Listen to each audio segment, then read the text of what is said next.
esminė problema ta, kad tie, kuriuos ir labiausiai reikėtų ten saugoti toje sistemoje ir pusiau priverstinai versti, kaupti, investuoti ir likti, labai tikėtina, kad jie labiausiai iš ten ir pabėgs ir tada džiugins kelionių organizatorius, naujų senų automobilių pardavėjus ir buitinės technikos pardavėjus. Tai ir jeigu tu neturi suvokimo, ką su jais daryti, tai kad tu išsitrauksi tos pinigus, nieko tavęs negelbės, gal anuitetas realiai tau netgi yra geriau. Pats asmeniškai.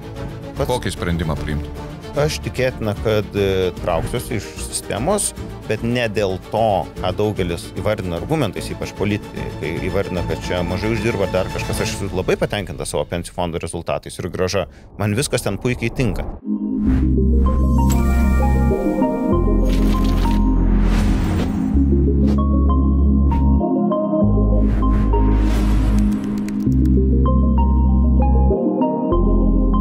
Sveiki visi, pradedame tinklalaidžių sesiją, daugiau negu finansai su Marium Dubnikovu ir mes čia kalbėsime apie daug įvairių dalykų, kurie aktualūs tiek finansiškai, tiek nefinansiškai. Manau, kad stengsime sukurti turinį, kuris gali būti naudojamas kiekvienai dienai, priimant labai svarbius sprendimus. Na ir šį kartą su manim kartu apie finansus ir nefinansus, ne tik finansus, kalbėsis Tautvydas Marčiulaitis. Ačiū Tautvydai, kad atvykai. Šiek tiek pristatant tave, žinau kaip investuotoją, kuris propaguoja lėtą investavimą, nuobodų investavimą, siekiant užsibrėžtų tikslų. Tautvydai, gali šiek tiek apie save pristatyti? Kas vis tik tai esi, nes žmogus visada geriausiai kalba apie save pats negu kiti. Tai ačiū, kad pakvietei pirmiausia. Tai apie mane. Aš tiesiog ilgą laiką dirbu su finansų rinkom, investuoju. Šiuo metu valdau fondus, esu partneris fondų valdymo įmonėje. Ir tai mano pagrindinė veikla. Tai realiai visas augęs mano gyvenimas yra apie finansų rinkas ir apie investavimą. Gerai. Pristatysiu temą, apie kurią mes šiandien kalbėsime. Tai kalbėsime iš tikrųjų apie aktualią temą, kur vos už kelių mėnesių turėsime priiminėti sprendimus, arba jau net dabar turbūt reikėtų priiminėti sprendimus. Tai yra antros pakopos reforma. Turbūt, nežinau, 15 ar 16 reforma per istoriją. Kuri yra atliekama, bet ši turbūt viena reikšmingesnių. Tai yra pirmą kartą nors ne pirmą, jau buvo galima pasitraukti iš pensijų sistemos antros pakopos ir pervesti pinigus anksčiau buvo galima tik į sodrą, bet dabar naujovė yra tame, kad bus galimybė jau kitais metais atsiimti visas sukauptas lėšas, tiesa, jų visų negausime į rankas. Tai Tautvydai pačiam, koks požiūris į šitą reformą? Jinai sustiprino sistemą ar ne? Žinai, žiūrint taip į tas visą seriją kas pusmetinių pensijų reformų, kurias turėjom per visą laikotarpį, tai šitą taip, kaip sakai, turbūt stipriausia ir tokia išskirtinė ir tikrai liberalizuoja iš vienos pusės sistemą, kitos pusės, manau, kad, žinai, nukentės kaip visad tie, kas yra labiausiai pažeidžiami, nes tie, kas turi daug žinių, daug patirties ir šiaip finansinio turto ir žino, kaip valdyti savo finansus, tai jie ar pasitrauks ar nepasitrauks, jiems didelio skirtumo nėra. Faktas, kad jie ar taip taupys pinigus, jeigu pasitrauks, jie tikėtina, kad alokuos juos racionaliai ir viską pasidėlios, kur mano akim yra esminė problema ta, kad tie, kuriuos ir labiausiai reikėtų ten saugoti toje sistemoje ir pusiau priverstinai versti, kaupti, investuoti ir likti, labai tikėtina, kad jie labiausiai iš ten ir pabėgs ir tada džiugins kelionių organizatorius, naujų senų automobilių pardavėjus ir buitinės technikos pardavėjus. Ir aš manau, kad tai ne tik bendrai susilpnins ne tik antrą pakopą, bet ir visą mūsų pensijų sistemą, nes mes turėsim tiesiog tuos žmonės, kurie mažiausiai bus pasiruošę ateičiai, jie bus dar mažiau pasiruošę ir ateityje jiems reikės sugalvoti, iš kur gauti pinigų jų pensijoms. Man vibruoja žodis saugotini arba labiausiai reikia juos atsižvelgti. Kas tie žmonės yra tokie? Čia, žinai, turbūt sunku įvardinti, nes tie žmonės nėra apibrėžtina kažkokia tai žmonių klasė ar visuma. Aš manau, tie žmonės gali būti labai įvairūs ir tikrai teko bendrauti ne kartą ir su aukštas pareigas užimančiai žmonėm, kurie šiaip turėtų turėti finansinių žinių, turėtų turėti labai daug gerų įpročių finansinių, nes ir pinigų uždirba, ir turi prieimą prie informacijos ir taip toliau, bet jie sėdi su kredito kortelėm, brangiais leasingais ir leasinginiam kelionėm į užsienį, tai jie irgi gali tuos pinigus pasimti ir panaudoti tiem savo įprastiems įpročiams. Tai aš manau, kad čia pasimatys daug įdomių dalykų ir kad taip, žinai, paimti kažkokią žmonių grupę ir pasakyti būtent šitie būtų labai sunku šitoje vietoje, nes tikrai finansinis išsilavinimas ir raštingumas nėra kažkokios vienos socialinės grupės bruožas, dėja. Gerai, tada pabandykime paskirstyti. Keliais pjūviais galima, ne? Pinigų sumos, kurios sukauptos, ką daryti vienam arba kitu atveju.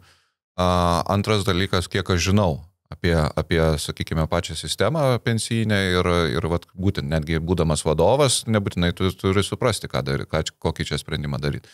Tai pradedam nuo tų, pavyzdžiui, kur žmonės, kurie turi nedidelės pinigų sukaupę, na, tarkim, 1000, 2, 5, iki 10 tūkstančių. Kaip jiems reikėtų? Turbūt priklauso nuo to, kurioje vietoje tu gyvenime esi. Aš gal labiau, žinai, eičiau per tą pusę, kiek tau metų. Nes jeigu labai nedaug iki pensijos liko ir tu dalyvavai nuo pradžios, tai tikėtina, kad tavo įmokos, palyginus su valstybės įmokom, pačioj pradžioj ten labai daug valstybė duoda, bus tavo įmokų suma palyginus nedidelė ir tau daug nuskaičiuos į sodrą. Ir tada šitą reikia vertinti, ar tu tikrai nori visą tai atiduoti sodrą ar ne.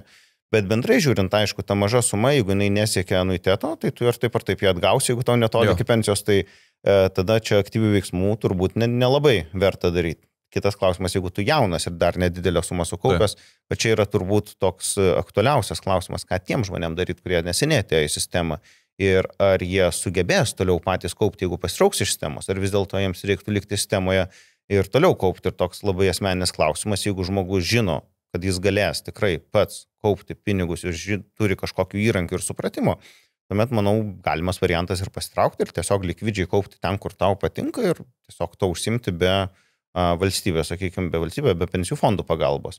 Bet jeigu nėra jokių žinių ir patirties, tai gali būti variantas likti geriausias. O tiem, pavyzdžiui, kurie turi, na, tarkime, tenais koks turbūt apie 1% žmonių yra sukaupę kokius ten 40-50 tūkstančių eurų. Tai vėl čia turbūt irgi tas amžiaus kriterijus jungia, jeigu tu irgi, žinai, labai visą sunku tos finansinius asmeninius patarimus dalinti bendra prasme, nes jeigu tu turi didelę finansinę pagalbę, susikaupi ten sąskaitoje dar, žinai, guli 500 000, jau pasiruošęs pensijai, ten pensijų sistemoje 40-50 tūkstančių. Realiai, koks skirtumas? Tau ne kažką keičia. Jeigu čia visi tavo sukaupti pinigai ir tu išeidamas dar turėsi 30% ar daugiau atiduoti į pensijos taškus, kurie, neatsimenu tiksliai ten to skaičiaus, bet ten keli tūkstančių eurų, man atrodo, į 7 eurus per mėnesį konvertuojas kažkas tokio. Tai tada jau reikia sėsti ir daryti matematiką ir žiūrėti, kuri tau variantas, ar tu iš anuiteto atgausi daugiau pinigų, ar vis dėlto tie sodros pakeisti taškai tau suteiks daugiau pinigų. Nes pripažinkim, kad net jeigu tu turi 40-50 tūkstančių, kaip tu sakai, nedaug žmonių, ir tu aš kažkur žiūrėjau, kad apie 1-2% tik tai turi reikšmingas pinigų sumas. Tai ir jeigu tu neturi suvokimo, ką su jais daryti, tai kad tu išsitrauksi tos pinigus, nieko tavęs negelbės, gal anuitetas realiai tau netgi yra geriau.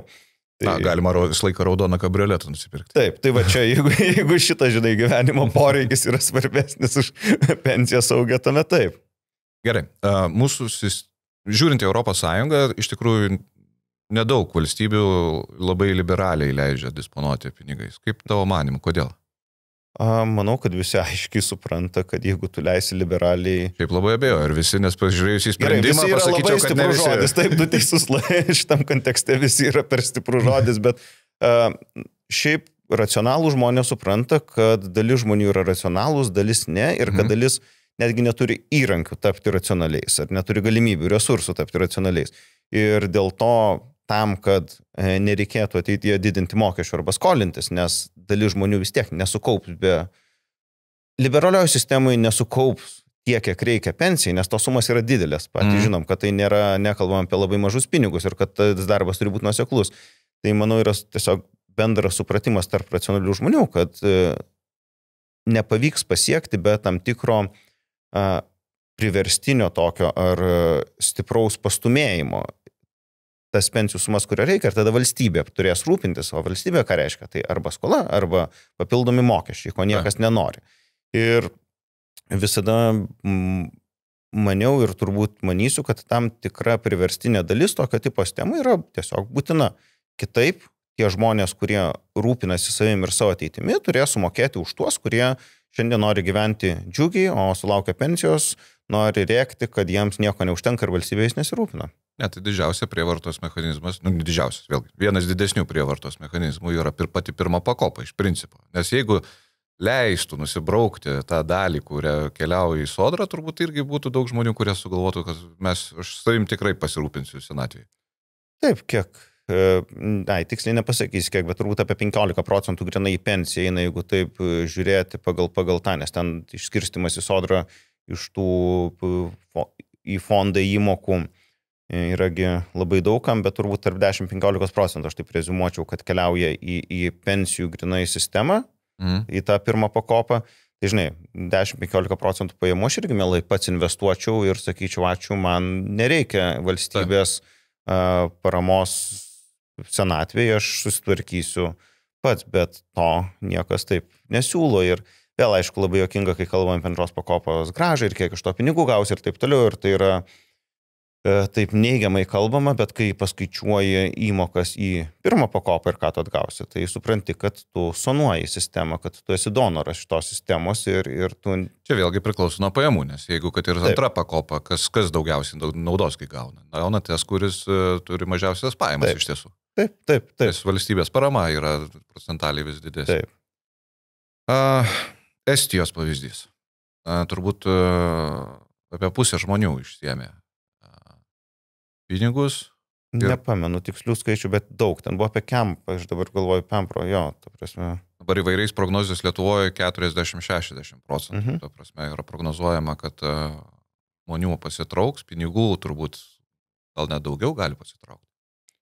Tai čia bus labai įdomu stebėti, nes yra tie du aspektai, turbūt dvi grupės, kurios pirmosios trauksis, tai tie, kuriems reikia pinigų čia ir dabar, nes tiesiog ar greitoji paskola kabo, ar reikia naujo šaldytuvo, ar baisiai norisi į Turkiją išvažiuoti, tai čia bus viena grupė žmonių. Tai. Ir kita grupė bus, kurie turi gerą supratimą apie tai, kaip investuoti patiems tos pinigus ir nenori tiesiog dalyvauti sistemai dėl tokių racionalesnių priežasčių. Tai pirma grupė tikėtina turės mažiau pinigų, antra grupė daugiau ir tada per vidurį liks tie visi, kurie nieko nedarys. Taip, kurie galvos, o tai nežinau ką ir kodėl daryti. Bet pinigų prasme, jeigu reiktų spėti, aš spėčiau, kad daugiau negu 50% išvažiuos. Pats, asmeniškai. Kokį sprendimą priimtų? Aš tikėtina, kad trauksiuosi iš sistemos, bet ne dėl to, ką daugelis įvardina argumentais, ypač politikai, kai įvardina, kad čia mažai uždirba dar kažkas, aš esu labai patenkintas savo pensijų fondo rezultatais ir grąža. Man viskas ten puikiai tinka. Man netinka tiesiog politinis nestabilumas ir politinė rizika yra vienintelė iš esmės rizika, dėl kurios aš noriu trauktis iš sistemos, nes, kaip jau kalbėjom pačioj pradžioje, kas pusę metų, skaityk, yra tiesiog kažkas naujo su sistema. Kažkas sugalvoja. Kasmet praktiškai. Kasmet, gerai, kasmet. Tiesiog pasukiokim ką nors. Ir tas sukiojimas kartais agresyvesnis, kartais mažiau agresyvus, bet man būtent politikų veiksmai verčia stumia mane, tiksliau dar neprivertė tas, bet stumia mane prie to sprendimo, nes aš neturiu jokio pasitikėjimo, kad kita valdžia nebus dar radikalesnė ir nenuspręs nacionalizuoti visai tų pensijų, pavyzdžiui, ar dar kažko susigalvoti. Prieš 8-9 turbūt metus aš pamenu šitą intenciją. Buvo tokie labai, kaip sakant, taip noriai buvo žiūrima į tos pinigus, nes milijardai visus vilioja. Ir vienintelis, kas išgelbėjo, tai yra, kad privačios investicijos buvo daromos. Tai yra savo įmokas ir Konstitucinis teismas pareiškė, kad tai nacionalizuoti negali, nes tai buvo asmeniniai pinigai susipynę. Gerai, 60% tarkime žmonių pasitraukia iš pensijinės sistemos. Kas įvyksta? Kas bus po 20-30 metų? Bus liūdna. Tikrai manau liūdna, nes labai abejoju, kad, tarkim, skaičiuokim paprašiau pusę pasitraukia, kad būtų taip lengviau, tai kad tie pusę pasitraukusių, tikrai abejoju visi, kad nuoširdžiai kaups senatvė ir nuoširdžiai kažkaip asmeniškai prisivers tuos pinigus, kurie dabar buvo priverstinai, sakykime priverstinai, pusiau priverstinai, nežinau kaip čia kokį geresnį žodį panaudoti, kad buvo investuojami, kad jie tikrai eis atsakingai ir tuos pinigus kažkur investuos, ar finansų rinkas, ar bet kokį kitą turto klasę. Manau, bus didelė dalis, aš vėlgi spėčiau, kad ne mažiau nei pusė iš pasitraukusiųjų, kurie nieko nedarys. Tiesiog jie pravalgys, jie džiaugsis padidėjusiam pajamom kas mėnesį, nes nebereikės į antrą pakopą įmokėti, jie tiesiog gyvens geresnį gyvenimą ir tuomet sulaukia pensijos, jie sakys, kad valstybės nesirūpina ir kad mes norim didesnių pensijų ir kad prašau padidinkit pensijas, nes mūsų pensijos yra vienos mažiausių Europoje ir dar kažkoks vienas iš tų milijonų argumentų. Ir aš esu įstikinęs, kad dar iki tol valstybės skola turės didėti, nes dabar tie pinigai, kurie bus parpūsti į sodrą ir už kuriuos bus nuperkami pseudo taškai, tai jie aš garantuoju per ateinančius metus ar 2 bus panaudoti dabartinių pensijų didinimui. Tai pasiūlymas jau yra ir buvo, ne pasiūlymo nėra, dar nėra projekto, bet iš tikrųjų jau yra kalbama apie tai, kad esamo pensijų indeksavimas turėtų būti didesnis negu formulės numato. Taip. Tai reiškia, yra įskaičiuojami tie pinigai, kurie ateis iš antros pakopos ir jie bus čia ir dabar išdalinti. Taip, ir tada bus padidinta ir tą indeksavimą vėl tu neatsuksi, kaip žinom, kad iš Prancūzijos pavyzdžio pensijas mažinti yra labai sudėtinga, tai tiesiog lems didesnę valstybės skolą arba didesnius mokesčius. Arba tai ir ta. Tai tikrai... Arba pensinio amžiaus ilginimą. Ir ta, taip. Ir ta dar. Taip. Tai niekam nuo to nebus geriau. Tai yra tiesiog grinai populistinis veiksmas, kuris užtarnaus trumpalaikio politinių taškų, bet valstybės makro lygmenių tai yra labai žalingas žingsnis, mano akim. Kažkada girdėjau, kad nuo 14 metų pradėjo investuoti. Tai dabar, jeigu atsiemi lėšas, pats sakai, kad atsiimsi lėšas, kur nukreipsi tas lėšas? Turbūt ilgalaikės investicijos vis dėlto jos keliaus ir nieko labai gudraus nesugalvosiu, nes dabar tie pinigai yra ilgalaikės investicijose, perkelsiu tiesiog ilgalaikės investicijas kitur, šiek tiek toliau nuo valstybės rankų. Mūsų klausytojai klausosi ir ilgalaikis investavimas gali būti ne visiškai suprastas terminas. Kas tai yra? Tiesiog gali, aišku, jo įvairių formų būti, bet ilgalaikis investavimas, mano akim, yra tai, kai tu pinigus konvertuoji į produktyvų turtą, kuris generuoja kažkokią grąžą, ar tai būtų įmonė, pavyzdžiui, kažkokia įmonės akcijos, ar tai būtų nekilnojamas turtas, ar dar bet kokia kita turto klasė, kuri generuoja grąžą, tai yra produktyvi ir kai tu žiūri į tas investicijas 10, 20, 30 metų laikotarpį, tai taip gal apibūdinčiau ilgalaikės investicijas. Žmogaus rizikos tolerancija. Svarbus momentas šitame pasirinkime? Manau, svarbu ypač tada, kai žmogus iki galo nežino ir nesupranta, kas yra rizika ir kaip jinai veikia. Taip. Ir va čia turbūt yra esminis momentas, kada svarbu, bet tas rizikos tolerancija yra kintanti ir ateina su patirtimi. Tai aš linkėčiau tiesiog visiems, kas turi mažesnę rizikos toleranciją, šiek tiek daugiau painvestuoti, pabūti rinkose, pasikratyti ir tą rizikos toleranciją tada pasiauginti. Čia, žinai, kaip bet koks dalykas per praktiką, kaip bet koks raumuo stiprėja, taip rizikos tolerancija didėja, kuo tu ilgiausi rinkose. Nes daugelis žmonių, aš šiaip asmeniškai manau, kad daugelis žmonių prisima per mažą riziką. Investuoti. Per mažą. Nors priežiūros institucijos dažnai sako, kad galbūt yra per didelė rizika. Tai aš gal dėl to ir nesu priežiūros institucija. Gerai. Turime jauną žmogų, jauną specialistą, kuris ateina į darbo rinką, gauna atlyginimą.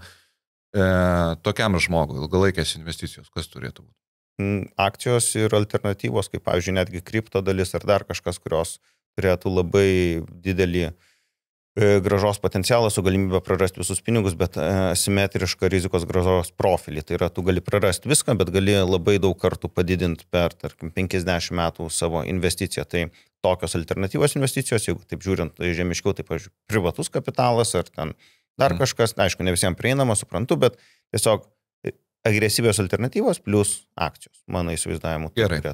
Jaunas žmogus dėl finansinio raštingumo stokos, kuris yra iš tiesų labai didelis, nes aš žiūriu į savo sūnus ir matau, ką jie mokinasi mokykloje. Tai ekonomika ir finansai, tai turbūt pusmečio reikalas, kur išgirstama, čia per 12 metų, pusmečio reikalas, kur išgirstama, kas yra paklausa ir pasiūla, ir šiek tiek pastumdomas tos kreivės. Tai gerai, jaunas žmogus ateina į darbo rinką, sako, gerai, aš noriu alternatyvių investicijų ir panašiai. Bet jisai jų negali pasirinkti. Jam reikia valdytojo paslaugos. Arba valdytojo, arba dirbti, tiesiog eiti, ieškoti, dėliotis ir dalį etato skirti mokslui ir bandymui surasti tų investicijų. Nes vėl grįžtant, žinai, prie to, ar tikrai negali, verslo angelų šiuo metu galima ten nuo 3-5 tūkstančių eurų tapti. Tai teoriškai tu gali surasti tų alternatyvių investicijų. Jo. bet tam reikia tiesiog įdėti darbą. Tai čia yra klausimas, ar tu nori ties to dirbti ir ieškoti, ar tu nori pasirinkti valdytoją, kuris tas problemas spręs už tave ir tau tada nereiks dirbti. Gerai, patarimas tada iš paties. Tarkim, neturiu patirties, noriu sužinoti ir taip toliau. Ar vis tik tai pasirenku kažkokią tai investiciją, kur didelę dalį valdo mano kažkokių investicijų ir atskiriu dalį portfelio, kur pats domiuosi ir žaidžiu, ar vis tik tai viską su visku žaisti ir bandyti gyvenimą savo kailiu? Ne, aš vis atsakau, kad dalį verta į kažkokius tai plačiai diversifikuotus fondus, bendraja prasme kažką, kas yra valdoma profesionalų alokuoti, nes kol nėra žinių ir patirties galima nudegti. Aišku, jeigu tau ten 25-27 metai tu tik pradedi, tai nieko tu nesudeginsi, nes nieko neturi dažniausiai, tai viskas yra okei. Bet taip, ta prasme, dalį tokiam profesionalesniam valdymui ir su nedidelė dalim, kol nėra patirties, tada eiti ieškoti kažkokių tai alternatyvų būdų, tą patį, kad ir kripto pabandyti, nesvarbu, žinau, kad daug kas labai nemėgsta kripto, bet aš, pavyzdžiui, labai nemėgstu kripto. Bet man tai atrodo labai gera mokykla. Kur tu labai gerus bazinį finansų kursą apie apgavystę, apie kintamumą, apie neteisingus pavedimus, apie ta prasme, tiesiog apie visus šitus tu praeini per labai trumpą laiką ir labai gerai. Tai su pora šimtų eurų nusipirk šitą visą mokslą, išmokti, aš manau, yra labai labai sveika ir labai protinga. Tai gerai. Čia toksai mano, žinai, požiūris. Bet jo, aš manyčiau, kad pačiam vis tiek reikia mokytis, reikia edukuotis, reikia ieškoti galimybių ir ta edukacija per patirtį, mano nuomonė, yra tiesiog geriausia. Gerai, apie jaunimą pakalbėjom, apie vyresnius žmonės, kuriems netoli pensija. Kaip jiems, pavyzdžiui, nuspręs atsijimti pinigus ir palaikyti juos šiek tiek toliau nuo politikų rankų. Tai kaip šitiem elgtis žmonės? Eini į bankomatą, viską išsiimi, tada į 3-litrinius stiklainius ir sodė užkasi pagal geriausias praktikas, žinai. Ir tada pamiršti ir ieškai po to. Ne, bet čia jo, kai jeigu jau vyresnis ir neturi patirties, tada taip, tada reikia jau valdytojų, manau, ieškoti, kas tau gali padėti ir tiesiog eiti pas savo finansų konsultantus ar kažką. Bet čia jau reikia, manau, ieškoti pagalbos, nes suma sukaupta tikėtina bus jau materiali tam žmogui. Ir laiko mokytis, ir laiko daryti klaidas, ir prabangos daryti netgi klaidas, manau, bus mažiau. Ar pritari pats tam principui, kuris buvo įdiegtas pensiniuose fonduose, kad tavo turtas turi senti kartu su tavimi? Tai yra, kitaip sakant, keisti strategiją bėgant metams. Taip, visiškai klasika, tik aš manau, kad vėlgi dabar, kas yra pas daugelį fondų, per konservatyviai žiūrima, per anksti pradedama mažinti akcijų dalis. Ir aš žinau, kad čia pagal visas konvencinės, bet dabar tokia nauja banga eina finansų ir tyrimų ir bendrai tokiam populiarioji, sakykime, medijose, kad vis dėlto ilgiau reikėtų laikyti akcijas. Bet iš esmės taip, ta prasme, einant į pensiją, tu turėtum susimažinti dalį investicijų, kurios susijusios su dideliu kintamumu. Kitaip sakant, mažinti riziką. Taip. Nebent, jeigu ketini gyventi ilgai. Ir... Arba jeigu turi labai daug pinigų jau kitur ir tada čia, nežinau, tiesiog turi 20 butų užsipirkęs ir turi 100 000 eurų investicijose. Tai koks skirtumas? Butus vis tiek pardavinėsi arba nuomosi ir gyvensi iš to, tada tos tavo finansų rinkos investicijos jos jau tampa realiai nebesvarbios. Klausytojams turėtume dar paaiškinti dar vieną dalyką. Mes tarsi, aš manau, kad šaliuojame per temas ir kalbamės, nes didelę dalį suprantame. Koks tas bus pats atsijėmimo mechanizmas? Tai yra, kur keliaus, jeigu tu tik nusprendė atsijimti iš antros pakopos, kur keliaus tie pinigai? Kokiomis proporcijomis ar dalimis? Čia irgi... Nes, pavyzdžiui, socialiniuose tinkluose daug yra aiškinama, atiduok, atsiimsi pinigus, ateik pas mane, mes šitą pakonsultuosim. Dabar, sakykime, Tautvydas Marčiulaitis, kaip tu pakonsultuotum, kaip paaiškintum pačią situaciją, kad visus pinigus ne visus atgausi, kiek kur keliaus ir panašiai. Aš iškart noriu pasakyti, kad nieko visiškai nei asmeniškai, nei kitaip nekonsultuoju, prašau nerašykit, nes kartais būna, kažkas paklausia, kaip tu pakonsultuotum ir tada... Aš dabar konsultuojuosi, sėdžiu ir naudojuosi laiką.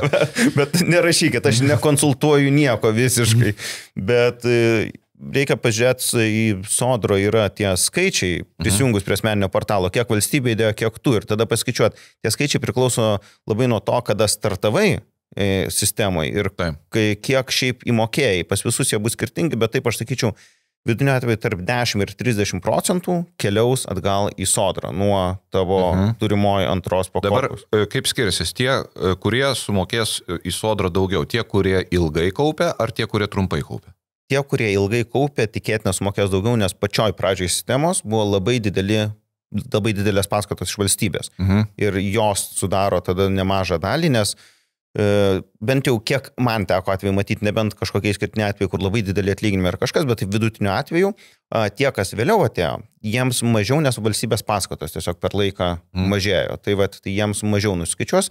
Tai aš manyčiau, kad vidutinis žmogus tiesiog turėtų tikėtis kažkur ketvirtadalį savo pinigų, taip grubiai paliktų sodrai ir tada 75% grubiai atgaut pas save į sąskaitą.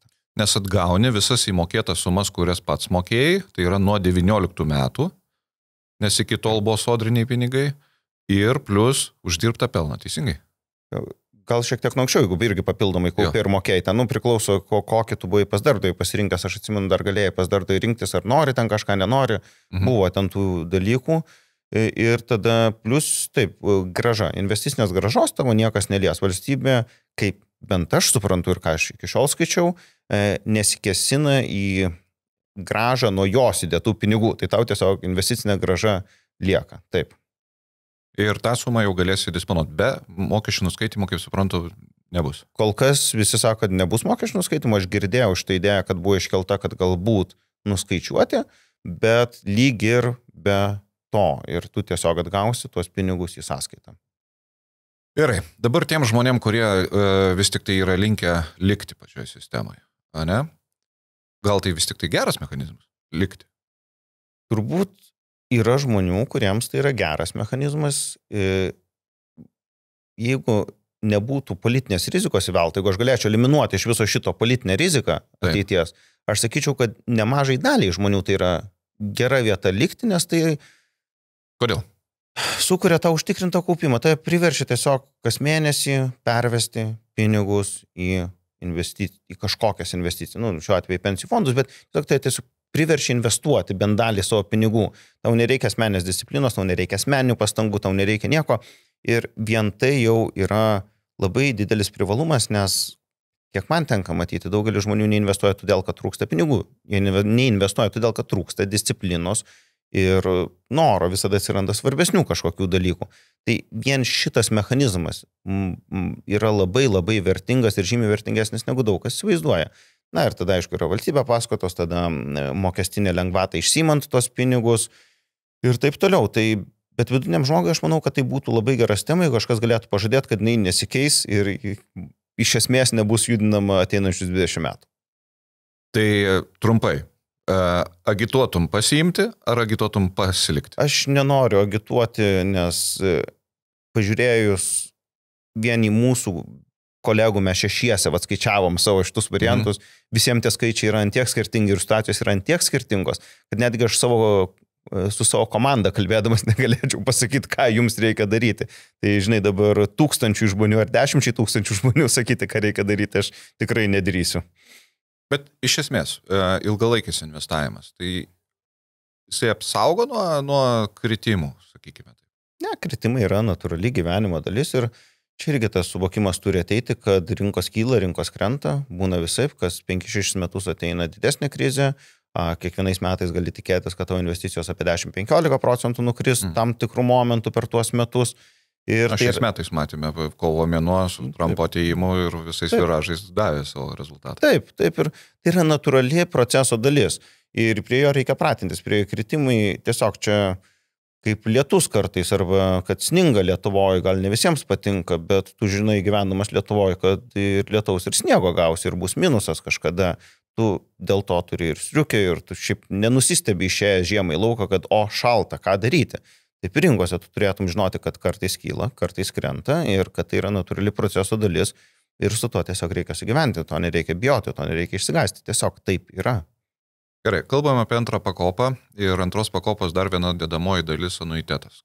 Kaip paties požiūris? Anuiteto privalumas labiau, kad tau išskirsto pinigus, ar tai yra minusas? Man keista anuiteto sistema, jeigu atvirai yra, nes jinai yra labai komplikuota su visais ten laipteliais, kur kiek kiek sukaupęs gali atsijimti, kiek negali atsijimti, tada kiek turėsi, tai yra antiek viskas sudėtinga tas procesas ir tada dar tų anuitetų pasirinkimas, kur niekas nesupranta. Aš kiek kartų nagrinėjau, aš dabar tau negalėčiau pasakyti, kaip kuris iš tų visų būdų veikia, nors kiekvieną kartą peržiūriu, išmokstu ir tada pamirštu.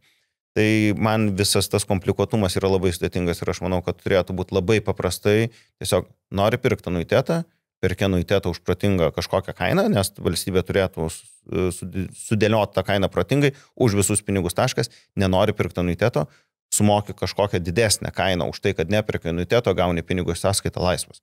Ir tokia sistema, manau, būtų žymiai geresnė ir patrauklesnė negu dabar. Gerai, tada kitaip paklausiu. Jeigu, pavyzdžiui, žmogus, vis tik tai kaupė antroji pakopai, sakykime, bet pats užsieminėjo ilgalaikių investavimu, kaupė, sakykime, lėšas, kas mėnesį, tvarkingai, ateina pensija, jam reikia kaip elgtis, pavyzdžiui, suėjus pensiniam amžiui. Tai yra išsiminėti po dalį lėšų, nukreipinėti į vartojimą, ar jisai jau turi nustoti investuoti, sakykime, pensiniam amžiui suėjus. Jeigu yra galimybė, tai galima tų pinigų ir neišsimti, bet čia turbūt vienetam yra ta galimybė prabanga neišsimti. Man dažnai klausia žmogus, tai sako, gerai, aš čia visą gyvenimą labai stropiai kaupiau, tai kada man vartoti? Tai taip, tai tada jeigu visą laiką kaupiai ir tada laikas jau pasidžiaugti, bet turbūt pirmiausia reikia pasiplanuoti, kiek tau reikės per metus, ar tau užtenka iš to, kad tu išsiminėtum kiekvienais metais x procentų ir tau užtektų iki gyvenimo galo, skaičiuojant vidutinę trukmę ar dar kažką. Ir tada dėliotis pagal tai. Aišku, jeigu tu nori kažkokį didesnį pirkinį išsimi daugiau, bet dabar, kai turim investicinę sąskaitą ir galim dalim iš jos išsiminėti, tai tikrai yra patrauklių variantų, kad tu dabar įdedi visus pinigus per investicinę sąskaitą ir tada dalim išsiminėdamas pensijai, tu negausi tokių didelių mokestinių implikacijų arba iš vis gali jų negauti, jeigu tavo išsimi, tarkim, 4%, investicijos 4% per metus paauga, čia aš labai taip teoriškai, džiazuoju, tai gal tau tu tiesiog ir išsisuksi su savais pinigais ir tau niekad nereiks sumokėti mokesčių. Bet čia jau mokesčių toks optimizavimo labiau klausimas prasideda. Bet aišku, pirmas žingsnis, sakau, yra tiesiog atsisėsti ir paskaičiuoti, kiek dar turiu gyvenimo metų ir įvertinti optimistiškai, kad užsimest šiek tiek daugiau negu tikėtina ir tada paskaičiuoti, kiek galiu išsiminėti. Jeigu mes turime portfelį kažkokį, nežinau, tarkim, X pinigų sumą, 4% nuo portfelio išiminėjų, tai tie 4%, kiek pensijinio amžiaus žmogui turėtų sudaryti jo buvusių pajamų. Nes kad kaip suskaičiuot, mes čia operuojam skaičiais, bet kaip, pavyzdžiui, klausytojui, kuris klausosi šios tinklalaidės, kaip jam paskaičiuot, kas tai yra tas rautas, kurio jam reikia. Žinai, mano senelis, atsimenu, gyvendavo taip, kad ten per mėnesį 100-200 litų užtekdavo, nes bulvės pasisodindavo, kiaulio kokią papjaudavo ir gyvendavo, tai jam turbūt tie 4% būtų buvę labai maža suma. Yra kiti, kurie įpratę gyventi kitaip ir nori keliauti ir taip toliau. Tai tiesiog turi atsisėsti ir pažiūrėti, kiek tu gausi iš pirmos pakopos, kokia bus tavo sodinė, ar tu dar turi kitų pajamų, nuolatinių, kurios tau gali ir tada... Pasyvių. Taip, tiesiog kurios tau generuojasi be tavo per didelio, sakykime, įnašo, tarkim, būtas nuomojamas, tu turi vis tiek nueiti, ten pažiūrėti kažką skaitliklius, nuim dar kažką, nežinau. Ir tada pažiūrėti, kiek tau trūksta iki to, kad tu norėtum gyventi taip, kaip tu nori, arba bent taip, kaip buvai įpratęs. Ir galbūt iš pradžio tai sunku atsakyti, bet tu gali pabandyti 3 mėnesius pagyventi, paskaičiuoti, kiek tu reikia pinigų. Tiesiog nereikia skubėti, reikia labai ramiai įsivertinti, pensijai turit laiko, jau nebereikia įti darbą, galima pirmą pusmetį metus užsiimti modeliavimu, kiek pinigų reikės ir pagal tai pasiskaičiuoti. Pagal tai, ką girdžiu, tai turbūt reikėtų, nes dažnai viešoje erdvėje yra sakoma, reikės tau 60-70% buvusių pajamų, kad gyventum oriai kažkaip tai. Taip. Bet tai, ką aš girdžiu, tai labiau turbūt reikėtų skaičiuoti pagal paties pasakymą išlaidas, ne buvusias pajamas. Taip, man šitas nesuvokiamas, ką reiškia 60-70% pajamų. Nes jeigu mano pajamos buvo 5 milijonai eurų per metus, tai aš nežinau, ar tikrai tiek reikės pensijoje. Ir lygiai taip pat, jeigu aš dirbdavau 800 eurų per mėnesį prieš išeidamas į pensiją, aš nežinau, ar stebuklingai man tada 600 eurų pradeda užtekti pensijoje. Tiesiog tie skaičiai, tie tokie procentiniai vardinamai bendri, man atrodo, yra nelabai logiški ir nelabai sąmoningi. Ir aš manau, kad Tiesiog žmogus turėtų atsisėsti ir paskaičiuoti, kas gaunasi ir kiek jam realiai reikia. Mes visi labai skirtingi, visi skirtingai įsivaizduojam pensiją. Vieni tikrai mielai sėdės sode ir kapstysis ir jiem nieko nereikės. Kiti galbūt visą gyvenimą taupė, dirbo ir dabar nori pasaulį pamatyti. Tai tie skaičiai negali būti bendri, jie yra labai asmeniški. Gerai, grįžkime prie to, kaip uždirbti pinigus. Išleisti turbūt visi sugebėsim geriau arba blogiau, bet vis tiek juos išleisim. Paties pasirinkimai dabar investicijos Lietuvoje ar užsienyje? Turiu labai taip skirtingai investavęs, nes natūraliai turiu investicijų savo valdomose fonduose ir mano valdomos fondas pagrindė koncentruojasi į Baltijos šalis. Tai natūraliai aš Baltijos šalyse turiu alokaciją savo pinigų, plus įmonė yra Lietuvoje, aš iš realiai Lietuvos ekonomikos gaunu pajamas, todėl man būtina diversifikuoti, plus nekilnojamas turtas dar Lietuvoje. Tai jeigu tu taip skaičiuoji visą tą krepšelį, kuris jau yra vietoje, tai yra aš Baltijos šalis vadinu tiesiog viena vieta, nes nelabai yra didelis skirtumas turbūt, tai aš jau čia turiu labai didelę dalį savo turto. Dėl to aš stengiuosi kuo daugiau tų pinigų, kurie yra visiškai likvidus ir investuojami į tarptautinės finansinės rinkas, alokuoti užsienyje, tiek Europai, tiek JAV. Tada dar, žmonės dažnai klausia, na gerai, tarkime, kaip sakai, dalis žmonių sako, kad neturi ką taupyti, bet reikia finansinio raštingumo arba higienos ir atskirti dalį lėšų, kaip taip sakant, skirti pinigų savo. Kiek procentų nuo pajamų turėtų žmogus atskirti ir vis tik tai skirti investicijoms? Bendrai, kiek mačiau tyrimų apie asmeninius finansus, tai tie skaičiai svyruoja tarp 10-20% priklausomai nuo valstybės, kurioje tyrimas darytas ir panašiai. Tai aš manau, labai gera pradžia, kokiu 10-15% nuo to pradėti ir tada bandyti auginti tą dalį. Yra tokia siekimybė 20-25%, aš manau, yra jau siekimybė, o 10-15% yra gera pradžia. Tai tiek, pavyzdžiui, atskiriantis 10-20% žmogus senatvėje gali tikėtis orios senatvės? Mano skaičiavimu, ta prasme, mano amžiaus žmogus pensijai turėtų turėti kažką link 1 000 000 eurų sukaupęs. Yra. Tai vėl, jeigu mes investuojam po 500 eurų per mėnesį, tai su vidutinė 8,5% grąža, kiek aš skaičiau, tu turėsi ten 700-800 tūkstančių eurų po 30 metų.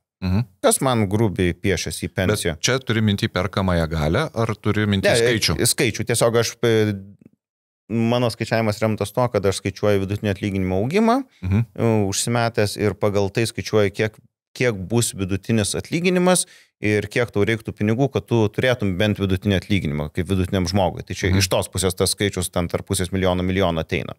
Labiau link milijono, tiesą sakant. Tai tai jeigu tu investuoji dabar 500 eurų per mėnesį 30 metų, tai gali pradėti nuo 200, vėliau pakelti iki 800, tarkim, tai tau grubiai tu esi neblogoj pozicijoje. Ta prasme, nėra idealu, bet tu tikrai esi geroj pozicijoje, sakykim taip. Tai jeigu žiūri vidutinį atlyginimą, kuris yra apie 2000, ant popieriaus, tai 20% nuo to paimi, gauni 400 eurų. Tai yra idealus scenarius. Ir tu atvažiuoji tam, kur reikia. Dar šiek tiek. Kaip dažnai pasyviai investuodantis žmogus turėtų peržiūrėti savo investicijas? Idealiu atveju retai. Jeigu pažiūrėjus, jeigu tu tiesiog pasirink kažkokį labai didelės valdymo įmonės valdomą, pasyviai valdomą fondą, indeksinį, trilijonus valdančios įmonės, kuri žiūri į labai ilgą laikotarpį, tai idealiu atveju tau ir 10 metų gali tas pats fondas ten gulėti, tu gali investuoti ir nesukti dėl to galvos. Bet peržiūrėjimas nelygų peržiūrėjimui. Atsisėsti ir pažiūrėti, ar viskas gerai, ar nieks nepasikeitė, ar su valdymo įmonė viskas gerai, ar su fondu viskas gerai, ar su reguliacija kažkas nepasikeitė ir taip toliau. Tai reikėtų tikrai bent kartą per ketvirtį, aš sakyčiau, taip nuoširdžiai pasidaryti kažkokį tyrimą. Tai nereiškia peržiūrėjimo keitimo prasme. Keisti idealiu atveju tu, sakau, jeigu viską gerai pasirinkai ir 10-20 metų, tu gali nieko nekeisti, nes tiesiog viskas veikia. Mūsų klauso tikrai žmonės, kurie turi patirties ir kurie neturi patirties. Kurie neturi patirties. Raktiniai žodžiai, ką reikėtų pasižiūrėti, ar viskas gerai, į ką reikėtų pažiūrėti? Tai turbūt pirmiausia... Tokį sąrašą, sakykime, checkpointų, kad nueiti į tos valdymo įmonės, kurios turi fondą puslapį, pažiūrėti jų naujausias metinės ataskaitas, ir čia bendrus skaičius pažiūrėti, ar vis dar uždirba pelno, ar nemažėja, ar viskas yra gerai, net leidinėja žmonių, ar kažkas iš esmės nesikeičia. pasitikrinti tiesiog elektroninį paštą ir nebuvo atsiųsta kažkokių pranešimų apie pokyčius su konkrečiu fondu, strategijos pokyčius, mokesčių pokyčius, dar kažką. Tada pažiūrėti, kaip pats fondas atrodo palyginti su rinka, ar jis panašiai uždirba, kaip rinka uždirba. Visiems gali ten metų kitų blogų pasitaikyti, bet vis tiek ar tai yra panašu. Na ir galiausiai tiesiog pasidomėti, ar nebuvo kažkokių mokestinių pokyčių, kurie galėtų lemti pertvarką krepšelėje. Bet tai nėra kažkoks ilgas čeklistas, tiesiog, manau, bazinius dalykus pažiūrėjus, tai jau turėsi gana gerą supratimą. Gerai, mūsų laikas išseko. Prieš pačią pabaigą tikrai norėčiau užduoti dar ir kitą klausimą. Klausimas toks. Kokie būtų jūsų 3 prioritetai, kurie jums asmeniškai svarbesni nei pinigai? Na, su pinigais tik tais gali turėti prioritetus, kurie yra svarbesni nei pinigai. Klausimas yra toksai. Kuo mažiau pinigų, to mažiau prioritetų turbūt iki pinigų. Bet žiūrint asmeniškai, tai pirmiausia, ramus miegas yra tikrai svarbiau už pinigus. Tada kitas žodžio laikymasis. Irgi manau, čia, jeigu kad tiek to aplinka, tiek tu pats laikytumai savo žodžio ir būtum patikimas. Čia labai sudėtinga. Taip, bet tai yra siekimi ir tai yra svarbiau už pinigus, nes tikrai tada gali padaryti daugiau dalykų negu tiesiog su pinigais. Ir galiausiai tiesiog galimybė gyventi taip, kaip to atrodo teisingai ir priimti sprendimus, kurie atrodo teisingai, nepriklausyti nuo kažko, kas verčia tave dėl pinigų priiminėti sprendimus ir daryti veiksmus, kurie tau pačiam atrodo neteisingi, nereikalingi. Čia galima perfrazuoti ir panaudoti porą tokių patarlių. Jeigu problemą galima išspręsti pinigais, tai nėra problema, tai yra išlaidos. Taip, taip. Sakau, bet čia prabanga su pinigais ateina šitą. Gerai. Kaip ir minėjau, mūsų laida juda į pabaigą, tinklalaidė juda į pabaigą. Norėčiau apibendrinti, prasme, ką mes kalbėjome, tai yra visų pirma, kad ką aš išgirdau iš rinkos profesionalo, tai yra, kad na, iš tiesų kaupti yra būtina, niekas mumis nepasirūpins, ypatingai labai baugu skamba, kai politikai pažada kuo nors rūpintis, tai man tada visą laiką nugara pasišiaušia. Tai kaupti 10-20% lėšų, investuoti ten, kur supranti, pageidautina iš esmės išlaikyti pakankamai aukštą rizikos lygį, nes tai iš esmės ilguoju periodu leidžia uždirbti lėšas. Na ir pagal savo asmeninį pasirinkimą pasirinkti, ką daryti su antra pakopa, nes tai vis tik tai pakankamai svarbus sprendimas. Tai ačiū Tautvydui, kad atvykai, aš tau turiu dovaną. Aš nežinau, greičiausiai tu skaitei šią knygą, aš ją tikrai skaičiau, bet man patiko viena frazė, tai kad Warrenas Buffettas Grahamo knygą perskaitė 4 kartus ir tai yra vienas įspūdingiausių turbūt investuotojų pasaulyje, beje ir Grahamas irgi vienas turbūt įspūdingesnių investuotojų. Tai turiu tokią dovaną, nežinau, galėsi pats dar kartą galbūt perskaityti arba kam nors padovanoti. Ačiū tau. Ačiū tau, kaip tik darbė stovi šitą knygą ant lentynos pastatyta, tai turbūt rodo, kiek gera knyga. Gerai. Ačiū klausiusiems, tai buvo pirmoji tinklalaidė apie finansus ir ne tik su Marium Dubnikovu. Ir tikėkime, kad tas pirmas blynas nebuvo labai stipriai prisvilęs, tęsime su įdomiais pašnekovais ir iki kitų susitikimų.